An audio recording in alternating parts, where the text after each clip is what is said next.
a la grabación, que no se me olvide. Bueno, les decía entonces pues que a veces hay críticas a la expresión discrecionalidad y se está dictando una ley, se está haciendo un proyecto de ley y hay alguien que lo analiza, que habla de la administración y de unas potestades que va a tener la administración y para hacer algo en alguna materia, de protección del consumidor o materia de cualquier materia, educación, lo que sea. Y de repente una de las críticas a la ley es que deja mucha discrecionalidad a la administración. Bueno, es verdad que la discrecionalidad puede utilizarse indebidamente con abuso de poder. Un funcionario que tiene libertad para apreciar podría utilizarlo, digamos, para su provecho propio, para satisfacer sus ansias de venganza o para favorecer a sus amigos. Es decir, esas cosas que no debe hacer la administración las podría hacer el funcionario. ¿Por qué? Porque tiene libertad para actuar. Pero eso lo tiene que hacer escondido, eso no lo puede hacer abiertamente, porque eso no es legal. Es decir, no es legal utilizar la discrecionalidad para un fin distinto a aquel para el cual le fue acordada la discrecionalidad. Por lo tanto, no hay por qué temerle a la discrecionalidad, siempre y cuando hayan las debidas garantías y las debidas salvaguardias para que la administración utilice para bien esa discrecionalidad y no desviadamente. Ustedes lo verán el año que viene que uno de los vicios que puede tener un acto es la desviación de poder. La desviación de poder es utilizar una potestad de la que se es titular indebidamente para una finalidad distinta a aquella para la cual la ley lo otorga. Las sanciones que el profesor tiene respecto a sus alumnos no es para saciar su sed de venganza, ni para discriminar a uno frente a otro. Es decir, no, es para imponer un orden y para hacer que se respeten las reglas. Si no hay ningún irrespeto a las reglas, no tiene por qué utilizar ese poder que tiene indebidamente. Y si ocurre un irrespeto a las reglas, también lo debe utilizar con mesura, con sensatez, con igualdad, con ecuanimidad, etcétera, etcétera. Entonces, repito, pues, la discrecionalidad a veces está muy mal vista por la doctrina, por los políticos, etcétera, por el periódico, por los medios de comunicación, pero no necesariamente es un mal para la administración, siempre y cuando se mantenga dentro de los límites que debe mantenerse. Y por otro lado, no es solamente es que es conveniente, es que no hay otra manera de hacerlo. Es decir, es necesaria, es imprescindible la discrecionalidad. No puede el legislador pretender regularlo todo hasta el más mínimo detalle, cualquier cosa que vaya a hacer la administración posteriormente. Es imposible. Además, si lo hiciera, a lo mejor es indeseable que lo haga. Una ley que establezca demasiados detalles y programas ya dibujados para el actuar de la administración puede quedar obsoleta muy rápidamente y puede además no ser lo más conveniente en una determinada circunstancia. ¿Por qué? Porque la realidad es muy rica y muy diversa y muy variable. Por lo tanto, hay que confiar en el criterio del funcionario. Entonces, una de las maneras como se contrarresta ese riesgo del abuso por parte de las autoridades administrativas cuando tiene poderes discrecionales es la formación y el control del funcionario. El funcionario que ingresa por concurso ya ha demostrado que está bien formado. El funcionario que es evaluado frecuentemente y es premiado cuando lo ha hecho bien y es, digamos, advertido cuando no lo ha hecho tan bien. Un funcionario que tiene una carrera por delante y para poder hacer esa carrera e ir ascendiendo tiene que ir siendo evaluado positivamente. Un funcionario que se inserta dentro de una estructura jerárquica donde hay supervisores y hay jefes a quienes no les interesa que sus subordinados actúen mal, en un organismo público donde se cobra dinero, en una notaría donde los funcionarios cobran dinero, el notario tiene, o bien está metido en la coima, o bien es un tonto que no merece ser jefe de ese grupo.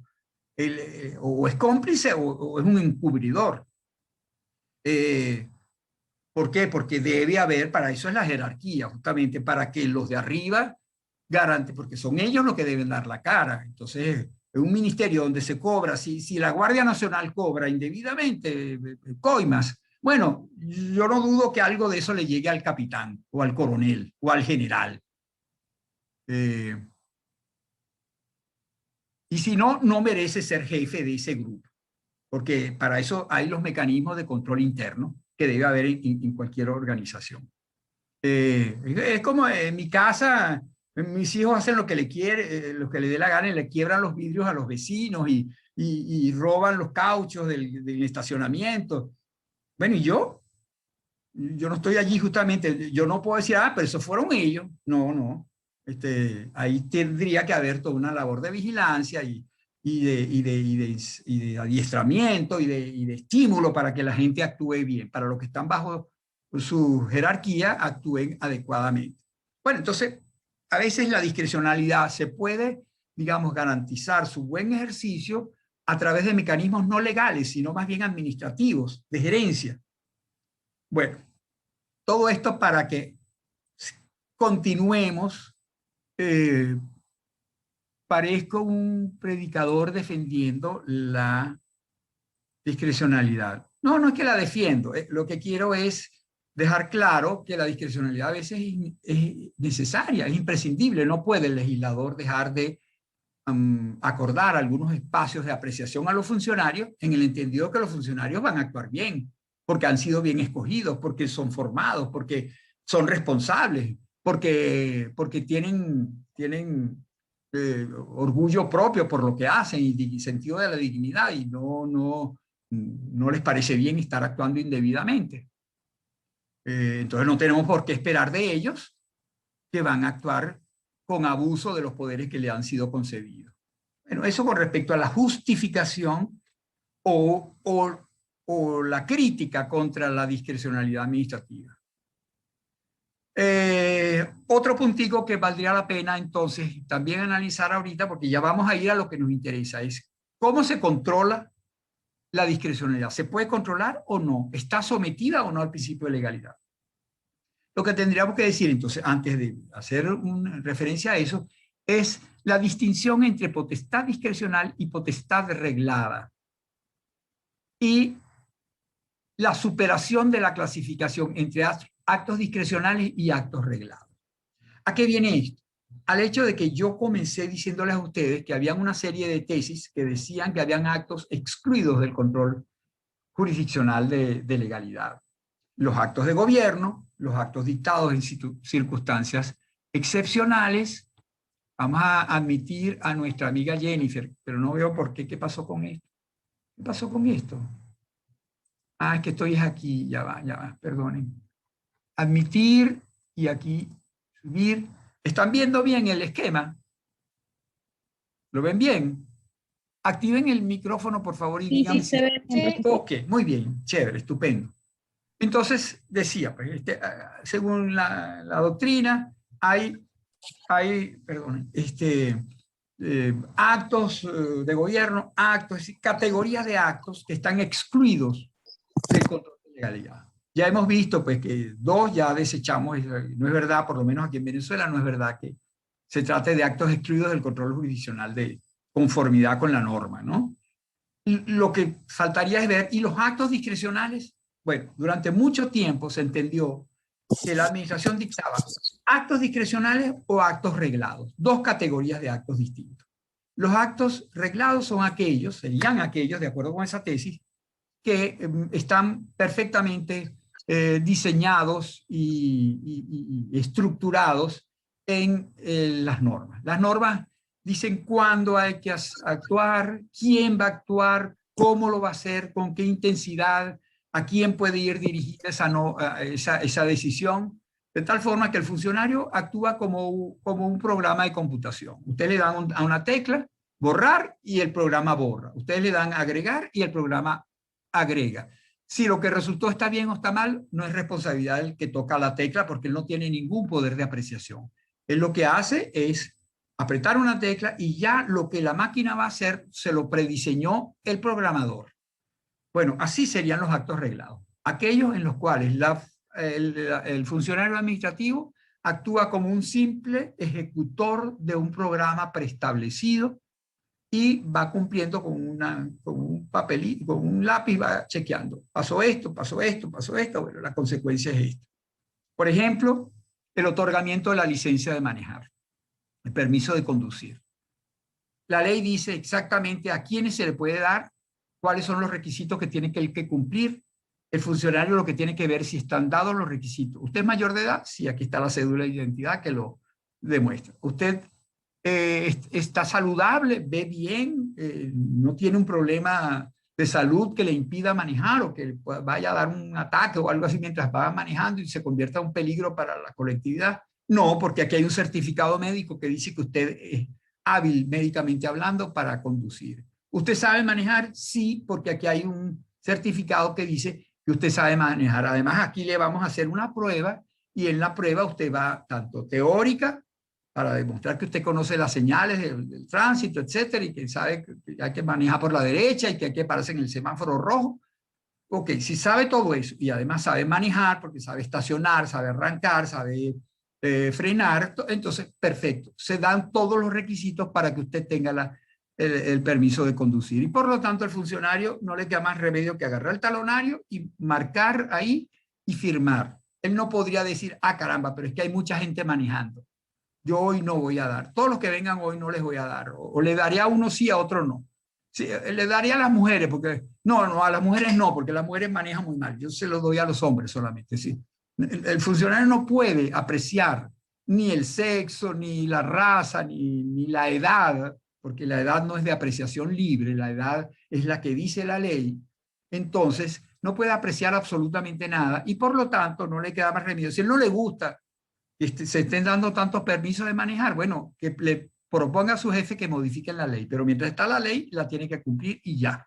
Si alguna persona cumple con todos los requisitos, no le dan el pasaporte, la administración está actuando ilegalmente y él puede acudir ante un tribunal contencioso administrativo a través de un recurso por abstención u omisión, es decir, la administración no me está concediendo aquello a lo que yo tengo derecho. Y por lo tanto, el control de legalidad es muy claro, aquí no hay ningún problema. Con los actos reglados. En cambio, con los actos discrecionales, el funcionario podrá aplicar la multa o podrá aplicar el menor o mayor, o el profesor podrá aplicar una sanción más intensa o menos intensa, y además la superintendencia de bancos podrá intervenir al banco, podrá pedirle que haga un programa de recuperación. Bueno, en todos esos casos es la propia ley la que dice, le da el poder al funcionario de apreciar las circunstancias de hecho. Por lo tanto, es más difícil determinar si el funcionario violó la ley o no, porque siempre y cuando el funcionario se mantenga dentro de los límites que le fija la ley, siempre está actuando legalmente. Tanto se impuso la sanción menor como la mayor, siempre actuó conforme a la ley, no hay ninguna ilegalidad allí. Así se pensaba durante mucho tiempo y se consideraba entonces que habían dos categorías de actos que dictaba la administración. Los reglados, donde todas las reglas están ya predefinidas y el funcionario no tiene nada que apreciar subjetivamente. Y los discrecionales, donde sí hay un ingrediente importante que es la apreciación del funcionario y por lo tanto el juez no podrá controlar si hay una ilegalidad o no, porque lo más que podría hacer el juez dice, caramba, a usted le pareció esa infracción muy grave y le aplicó una sanción grave, pero a mí me parece que no debió ser grave. O sea, que no debió sancionarlo tan gravemente, fue mucho, porque lo suspendió por un año, ha podido suspenderlo por una semana nada más. Bueno, ese no es el rol del juez. El juez no está ahí para sancionar, para decir cuál es la sanción aplicable, él no es administración. Él es el controlador de lo que hace la administración. Él está ahí para decir si la administración violó la ley o no la violó. Si no la violó porque actuó de conformidad con lo que dice la ley, entonces no puede anular, por más que él como individuo le parezca que ese acto él no lo hubiera hecho así. Bueno, pero es que no fue él quien lo hizo, ni era él el que tenía el poder de hacerlo, era la administración. Cuando usted sea funcionario, entonces usted hace lo que le parezca conveniente como funcionario, pero mientras usted sea juez, usted controla la legalidad de lo que hace la administración y ya, los poderes de de la administración son distintos a los poderes del juez. El poder del juez es simplemente para controlar la legalidad de la administración. Está claro eso, ¿no? Y por lo tanto, con ese razonamiento se concluía: los actos discrecionales no pueden estar sometidos al control jurisdiccional de legalidad, porque es la propia ley la que le da el margen de apreciación al funcionario y el juez no puede entrar a apreciar si se ejerció adecuada o inadecuadamente ese margen de apreciación. Eso duró bastante tiempo, y durante el tiempo que duró, los actos discrecionales, y en los países donde así se pensaba, los actos discrecionales estaban excluidos del control jurisdiccional de legalidad. Entonces, ahí estamos entrando ya en el último punto: límites a la discrecionalidad, evolución del alcance del control judicial de legalidad. Yo les estoy hablando aquí de la primera etapa. La primera etapa es aquella que consideraba que el control sobre los actos discrecionales por parte del juez era imposible, estaba excluido.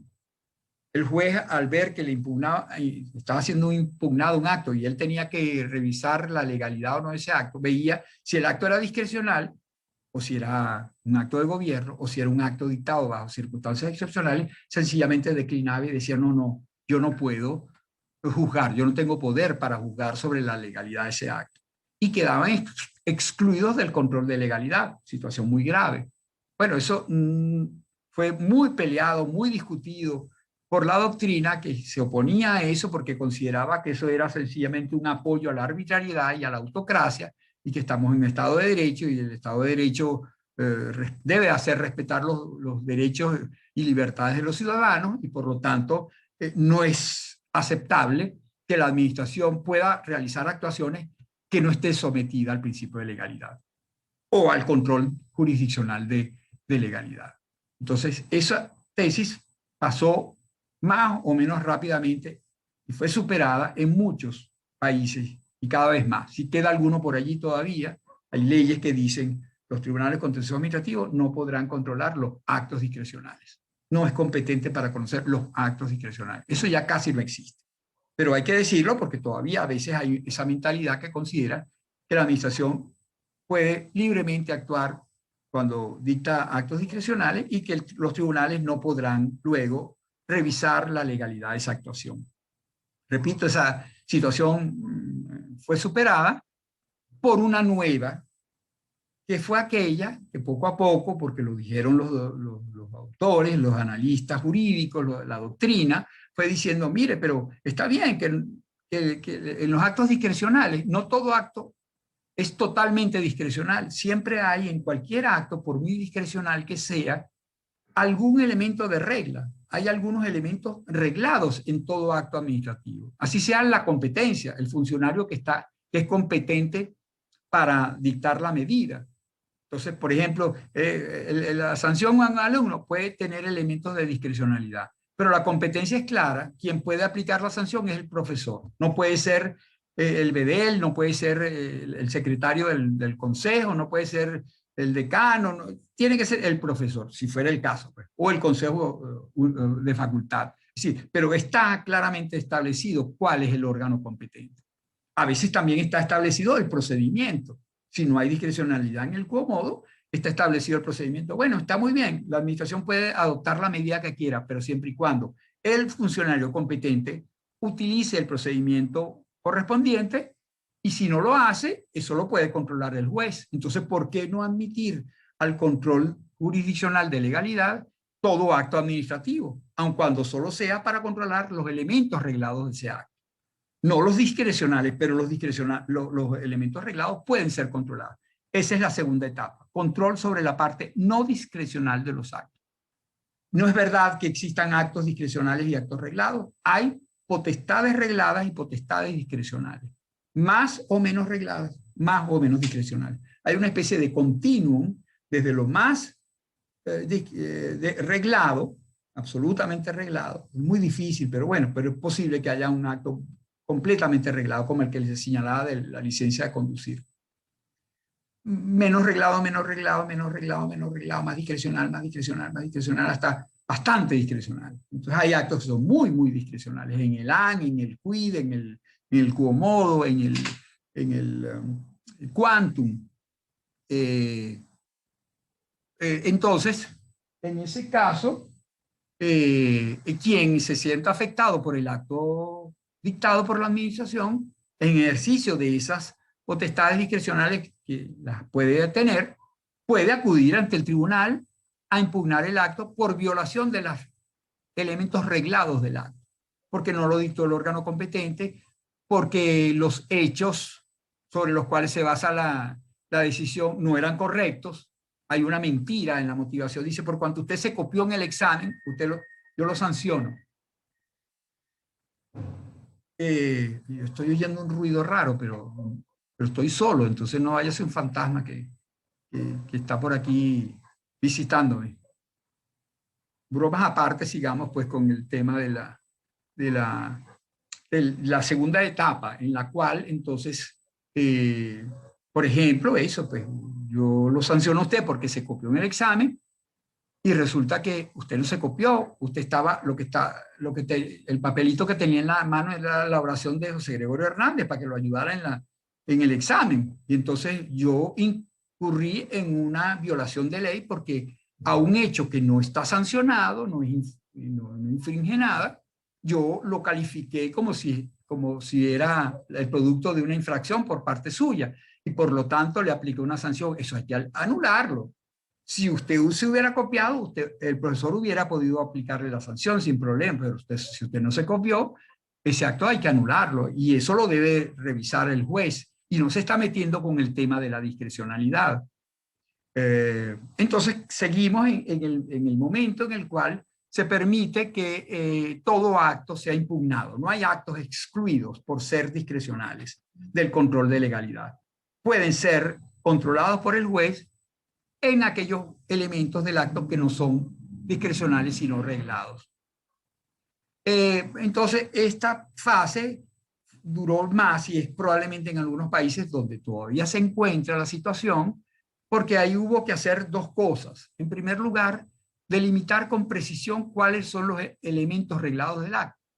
Entonces hay algunos elementos, como se los estoy señalando, la competencia del órgano que dicta el acto, el procedimiento si fuera el caso, los hechos sobre los cuales debe aplicarse la medida. Esos son elementos reglados en general y por lo tanto, si bien el quantum o el quomodo puede ser discrecional, lo otro no es discrecional y eso es lo que va a ser controlado por el juez. Entonces, esa precisión en todo acto administrativo, ustedes el año que viene, cuando vean los actos administrativos, verán que los actos administrativos, como todo acto jurídico, tiene varios elementos. El elemento subjetivo, quién lo hace, el elemento objetivo, en qué consiste, el elemento finalista, para qué se hace, el elemento formal, cómo se hace. ¿Sí? Todo eso son distintos elementos que confluyen para definir y precisar, concretar pues, un acto específico. Bueno, en un acto concreto podrían estar viciados, erróneos, ser defectuosos algunos de esos elementos y otros no. Bueno, la labor del juez entonces consistió en ver cuáles de esos elementos son reglados y esos elementos reglados sí puedo yo controlarlos, su legalidad. Mientras que los discrecionales, ahí sí no. En ese proceso yo les destaco dos elementos bien importantes que consistieron en esa definición de cuáles son elementos reglados y cuáles son discrecionales. A veces hay algunos elementos reglados que se confunden con elementos discrecionales.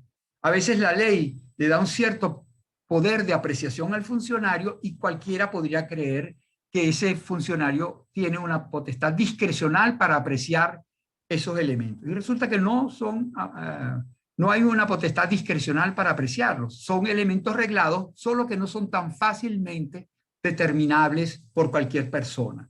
Me refiero concretamente a dos.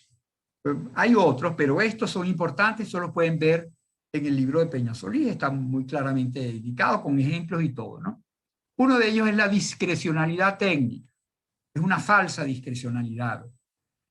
Se trata de aquellos actos digamos, de administraciones especializadas que requieren de conocimientos técnicos para el ejercicio de esa función administrativa, la función sanitaria, por ejemplo, hospitalaria, para poder digamos, trabajar dentro de un hospital, un dispensario, es necesario tener una experticia técnica de laboratorio, de médico, de enfermera, etcétera. Para todo eso se requiere un conocimiento técnico especializado. Se estudia en la universidad y se estudia en instituciones técnicas, se hace posgrado sobre eso. Bueno, eso no está al alcance de todo el mundo. Saber si hay una pandemia o no, eso no lo sabe todo el mundo. Eso lo saben los epidemiólogos. Saber si yo tengo neumonía o si yo lo que tengo es gripe, eso no lo sabe todo el mundo. Saber si yo tengo fiebre o no, eso a lo mejor lo sabe todo el mundo poniéndose un termómetro. Está más en el conocimiento vulgar de la gente. Pero la fiebre más la tos más el dolor de cabeza, ¿es qué? ¿Es cáncer o es tuberculosis o es COVID?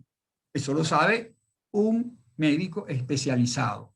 Por lo tanto, cuando la ley señala un elemento, digamos, como supuesto para actuar, para que la administración actúe, unos elementos cuya determinación no está al alcance de todo el mundo, sino que solo pueden ser apreciados adecuadamente en su real exactitud y magnitud por alguien que está dotado de unos conocimientos técnicos o profesionales. Ahí cualquiera podría creer que hay discrecionalidad, pero no hay discrecionalidad. ¿Por qué? Porque la ley está diciendo cuál es el supuesto de hecho, lo está arreglando, no se lo está dejando a la apreciación subjetiva, voluntaria del funcionario. Hay una apreciación, pero no es voluntaria, y esa es la diferencia entre la discrecionalidad y la falsa discrecionalidad, la discrecionalidad técnica. Cuando la administración le dice al ingeniero municipal, cuando la ley le dice al ingeniero municipal, usted ordenará la demolición de las edificaciones que amenacen ruina o que estén en estado de ruina, ese estado de ruina no lo desprendo yo por el hecho que no está bien pintado, porque está feo, porque le veo que hay unos escapes de agua, porque está en feas condiciones. Bueno, está feo, pero eso es una apreciación estética, pues no es una apreciación de ingeniería, de estructura. Eso lo tiene que determinar un ingeniero a través de exámenes, ver cómo está la estructura. Si la estructura está dañada y pone en riesgo la seguridad de la edificación, ahí estamos en presencia de una edificación que amenaza a ruina, que se podría caer porque hay una columna rota, porque hay algo fracturado y las bases están en mal estado, no soportan la estructura. Bueno, eso no lo sabe todo el mundo, solo sabe el ingeniero estructuralista, pues solamente, no cualquier ingeniero tampoco. Un ingeniero paisajista a lo mejor no lo sabe. Bueno, cuando el supuesto de hecho para que la administración actúe está basado en hechos cuyo conocimiento no es del dominio público, sino de una cierta categoría de personas especializadas, ahí antes se consideraba que había discrecionalidad y que por lo tanto el juez no lo podía apreciar. Pero los mismos jueces empezaron a decir, ¿cómo que yo no lo puedo apreciar?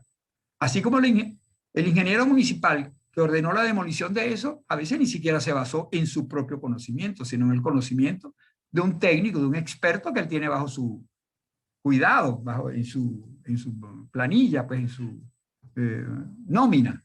Y mandó al experto allá, él hizo uno, dos o tres, y de repente vinieron unos estudios de suelos, unos estudios de estructura, y determinaron que aquella edificación amenazaba ruina. No es que los expertos quieren que ese edificio esté arruinado, no hay voluntad en el asunto, es conocimiento. Ellos certifican que, de acuerdo con su conocimiento, ese edificio está en situación de ruina. Esa afirmación puede ser cuestionada por otros técnicos, por otros estudios. Alguien puede decir que una persona, un enfermo, tiene COVID, pero porque le vio los síntomas. Y eso lo dice un médico. Con los síntomas a veces la clínica ayuda. Pero esa persona podría decir, no, hágame un test. Y le hacen un test y él dice que no tiene COVID. Entonces, fíjense ustedes cómo eso sí lo puede controlar el juez. Bueno, eso pasa así con la discrecionalidad técnica, que entonces pasa a estar dentro de lo controlable por el juez, está sometido a control de legalidad, porque no depende de la voluntad del funcionario, como sí depende la discrecionalidad administrativa. La normal, esa sí depende de la voluntad basada en un criterio, pues del funcionario, libre del funcionario. Algo similar pasa con los conceptos jurídicos indeterminados. Ustedes seguramente ya han visto en algunas asignaturas que hay, a veces la legislación se apoya en conceptos jurídicos indeterminados. Buenas costumbres, el buen orden de la familia, el bien general, el interés público, son la seguridad pública, son conceptos jurídicos indeterminados, que a veces, o sea, que sobre las cuales puede haber algún tipo de apreciación subjetiva, que yo entiendo que esto es contrario a la moral, por ejemplo, que una niña ande con un escote muy alto o una minifalda, en mi clase yo considero que eso es contra la moral y la hago salir de clase. Pero eso es una apreciación subjetiva. Pero si la persona está bien vestida y eso lo usa todo el mundo, etcétera, a lo mejor es que yo soy un cucufato bueno, y no me gusta que las niñas anden por allí exhibiendo, digamos, parte de su anatomía que no ocasiona ningún tipo de perjuicio ni de alteración del orden público de nadie. Eso podría también ser controlado, esos conceptos jurídicos indeterminados que parecieran estar en la apreciación subjetiva. No es una apreciación subjetiva arbitraria del funcionario, es una apreciación subjetiva común a una determinada colectividad. Y eso puede ser controlado también por el juez contencioso administrativo. No son elementos discrecionales, sino reglados. Bueno, la última, ya esto se va a acabar dentro de poco, y ya no vamos a retomar, porque aquí ya es muy sencillo lo que está quedando, es la tercera etapa, aquella conforme a la cual el juez le es atribuido el poder de controlar incluso las partes discrecionales de la decisión. No solamente las partes regladas, sino las discrecionales. Pero ¿cómo? ¿Cómo las va a controlar? Si es la propia ley la que le da el poder al funcionario de apreciar las circunstancias para tomar la decisión. Bueno, a través de la aplicación de los principios generales del derecho. La sensatez, la racionalidad, la proporcionalidad, la igualdad. Dos se copiaron, yo le aplico a uno una amonestación verbal porque es mejor alumno, porque me cae simpático, y al otro lo expulso por un año. Las dos decisiones son legales, pero son violatorias al principio de igualdad, porque hicieron exactamente lo mismo, en las mismas condiciones, y yo estoy aplicándole a uno una sanción más intensa que al otro. Estoy violando el principio de la igualdad, estoy siendo discriminatorio, injustamente discriminatorio, salvo que yo lo justifique. Es que el que se copió esta vez y le puse un año porque se había copiado 5 veces antes, lo ha hecho varias veces. En cambio, la otra lo hizo por primera vez. Bueno, ya no es una discriminación, es una desigualdad, pero justificada. Eso no es una discriminación. Bueno, entonces estos principios generales del derecho, en algunos casos incluso están regulados expresamente en la ley. Es el caso del artículo 12 de la Ley Orgánica de Procedimientos Administrativos. Léanlo para que vean que, de acuerdo con la ley, en Venezuela, los órganos que tienen poderes discrecionales deben actuar de acuerdo con las reglas razonables de la proporcionalidad, no aplicarle a situaciones graves medidas leves o viceversa, porque eso no es razonable, eso no es proporcional. Y además, de acuerdo con la situación de hecho, lo que verdaderamente haya ocurrido, y además de acuerdo con la finalidad de la norma. Entonces, todos esos principios pueden ser controlados por el juez cuando alguien impugna un acto dictado con algunos poderes discrecionales. No solo puede controlarlo en los elementos reglados, sino también en los elementos discrecionales. Eso se sostiene que en Venezuela ya existe, en otros países existe, pero entre nosotros a veces los tribunales dudan. Bueno, hoy en día no hay mucha jurisprudencia que se diga, pero cuando la jurisprudencia era una cosa razonable y digna de ser mencionada como tal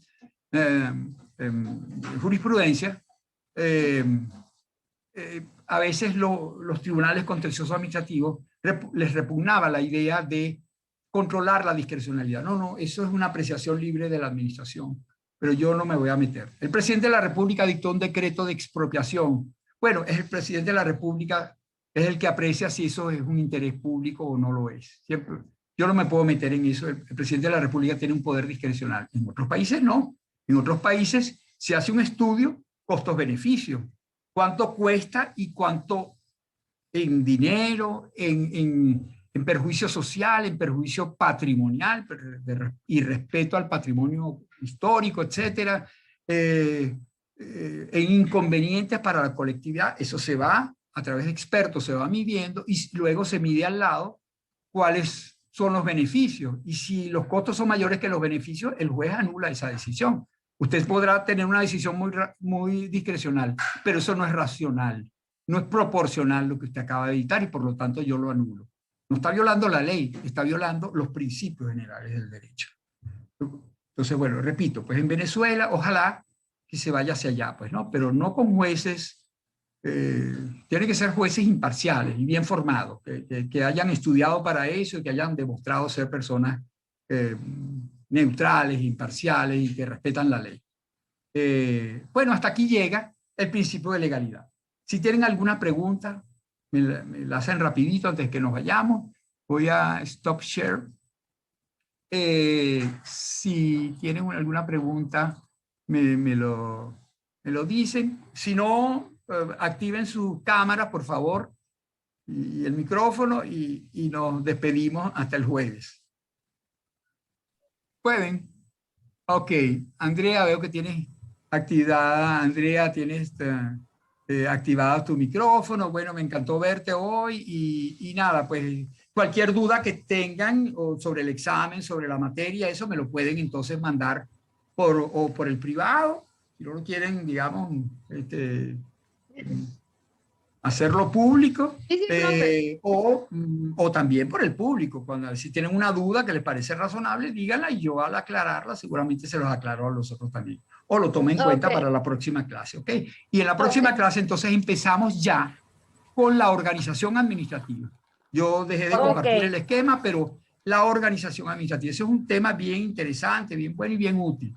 Entonces, vaya, eso lo vamos a ver con el libro, con la ley orgánica de la administración pública, esta o cualquier otro ejemplar, y el libro de Peñasolís, el volumen 2.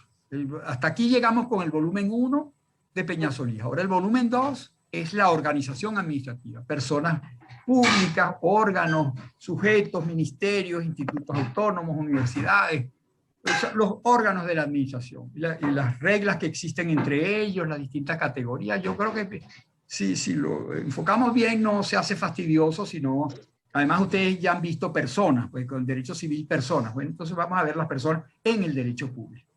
¿De acuerdo? Bueno, hoy estuve rodeado de jóvenes bellas e interesadas por el derecho administrativo. Me encanta pues comenzar la mañana de esta forma. Mi esposa está por allí, no vayan a creer que estoy haciéndolo. Bueno, nada, pues un fuerte abrazo para ustedes y nos vemos. Cualquier cosa. Dale, profe, muchas gracias por la clase, cuídense. No hay de qué. Igualmente ustedes también, cuídense mucho que la cosa está fea. ¿Ok? Dale, muchísimas gracias, hasta luego. Hasta luego. Hasta luego.